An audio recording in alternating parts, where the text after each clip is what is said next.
Hey guys, it's Andy, aka Scorpio, and today we're gonna be talking about the first time I ever smoked the green, the devil's lettuce, the kush, the good.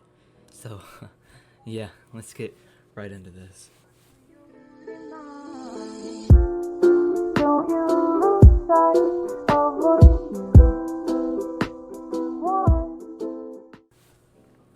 So, the legitimate first time I ever smoked was my 7th grade year, and I didn't smoke a lot then. I just kind of got like a little buzz off of it. You know, we were always rolling joints, but we didn't roll joints with rolling paper or gars. No. We rolled it with loose leaf paper. With loose leaf paper. So, I mean, I can't really say I got high off of it way back when. Alright, you got like a little buzz, but like your throat was fucking dying after this shit, right? So, I mean, I didn't even really get that high at the time. So, we're not even gonna talk about that time. We're gonna talk about my freshman year of high school, first time I actually got high. So, we were with my friends and we were going to this place that we call the Seawall. Alright, so the Seawall is where everybody takes their cars, trucks, motorcycles, think of, and we all meet up there.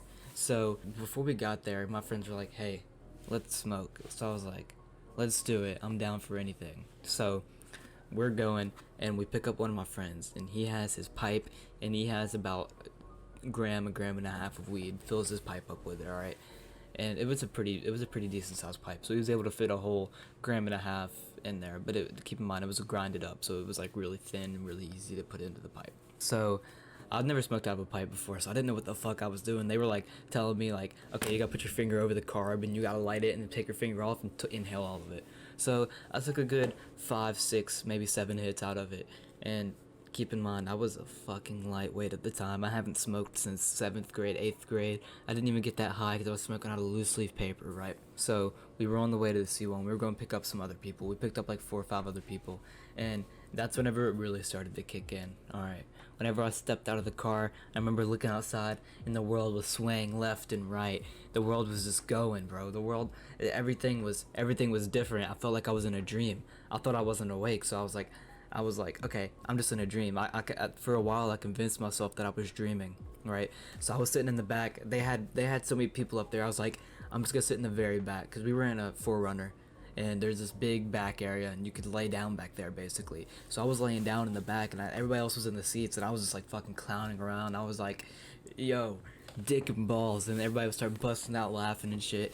Good times. But so we get to the seawall and my cousin, he comes up to the vehicle and he's like, yo, you gotta get out, come visit, come talk to everybody. So I get out of the truck and I'm stumbling, walking. I look like I'm drunk. People are like, are you drunk? I'm like, no, I'm just high. My eyes, I probably have a picture. I can put it up on screen right now if I do have a picture of how red my eyes were. But I was like, no, bro, I'm just high. And they would look at my eyes and they'd be like, holy shit, bro, you were fucking baked. So we get up there, I'm talking to everybody. I get called a narc a couple times, you know. It is what it is. It's what happened to me, smoke weed and hang out with a bunch of yeehaws, right?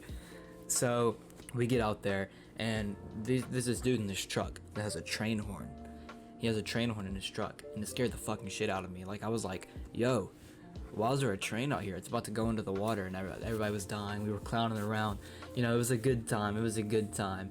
But one of the key moments of that night was my friend was sitting there calling me. He was calling me back to back to back, and I just couldn't feel my phone vibrating. My whole body was vibrating. All right, I was so high, like I was feeling vibrations through my whole body. So he's trying to call me on my phone. He's like, "Yo, we're about to go. We're about to leave. We're gonna go get Wendy's, and we might come back."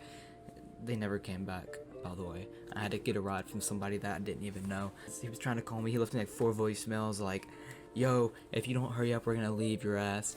So they left me, and I didn't even realize it. But later on that night, I called him. I was like, "Yo, it's fine. You don't have to come back. I'll get somebody else to bring me home."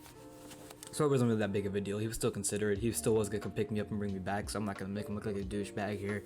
But so I was riding with these random people I didn't know. I met a bunch of new people that night. I was like super social the whole night. You know, I have a bunch of new people that I'm meeting. I added them all on Snap. Woke up in the morning, didn't know who the fuck half those people were.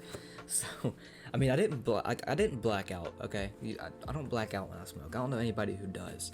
But because I do remember the night, but I don't remember names, and I didn't really remember faces because everybody's faces were just like a blur to me because the whole world was just kind of like 8-bit moving at 15 frames per second, right? So I wasn't really looking at faces, and from far away, I was trying to find my cousin, and he was like far the fuck away. So I'm looking at him. I'm like trying to see if it's him, and I'm just staring. I'm just like staring hardcore at this random ass dude. It wasn't him. Just staring hardcore at this random ass dude. And he comes walking up. I'm like, oh, that's not my cousin. So I just look down and I'm like, I'm talking to the person in front of me, and they just kind of like come up and start talking to the person I was talking to, and then just walk away. It was super awkward. So I finally ended up going home. I didn't go home whenever my cousin went home because I was staying with some other people, and I got home.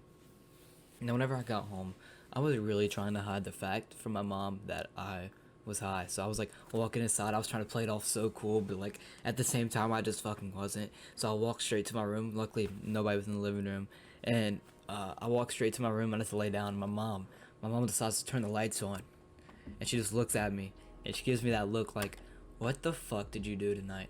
And I didn't say anything. I was just like keeping my cool, you know. I was like, "Yeah, I'm just tired. I'm just gonna go to bed." And she was like, "Oh, okay, that's fine. Just you can just go to bed." So, and for anybody who wants to know, my mom knows I smoke now, and my mom's like super lenient with that stuff because she doesn't have a problem with it. She as long as I don't get in trouble with it, it's not really that big of a deal. That's the way she looks at it. But that night, I had the best sleep of my life. But I woke up in the morning, and it wasn't.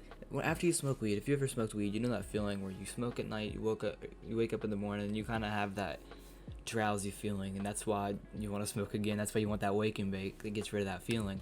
But no, when I woke up in the morning, I was still high. So I woke up. I was fucking eating, bro. I ate like 4 or 5 packs of ramen, like back to back, like 6 sandwiches. I was eating like big ass bags of chips, and my mom was just staring at me. Like she was just wondering like what the fuck was going on, cuz who the fuck stays high for 8 hours straight, right? Like who the fuck goes to sleep high and wakes up high? Okay? Not a lot of people. Unless you're doing some dabs or some shit and this is your first time doing dabs, you don't go to sleep and wake up high, right? So I'm just eating away. I'm just munching away, and my mom doesn't ask any questions. I'm having the time of my life still. I'm still munching down. Then I end up going hanging out with my friends later, and that started the second time I really actually smoked. We went to the park and we smoked, and yeah, it was all fun games. It was all good times. I really do miss those days though. I miss whenever I'd get that high. But yeah. So like, that's really it. Like, it was a good day. I got high. My first time getting high. I think it was awesome, and I still do think it's awesome. And it was a life-changing experience for me personally. Like, if I wouldn't have done that one day, I probably to this day would not have smoked. I'd probably have not smoked at all to this day. But I mean, yeah, that's about it. I mean, like, but I mean, yeah. So it was a good time. I can't complain about that night. The night was awesome, except for like the 30 minutes where I was petrified, thinking I was gonna die because I was so high. But it was a good night. So yeah, if you enjoyed, hit that like button, hit that subscribe button, comment on the video what I need to change, what I should do. If you have any ideas, if you have any questions in the comments about if I ever did this or that, I could tell a story time on it. But other than that, guys, I hope you enjoyed, and later.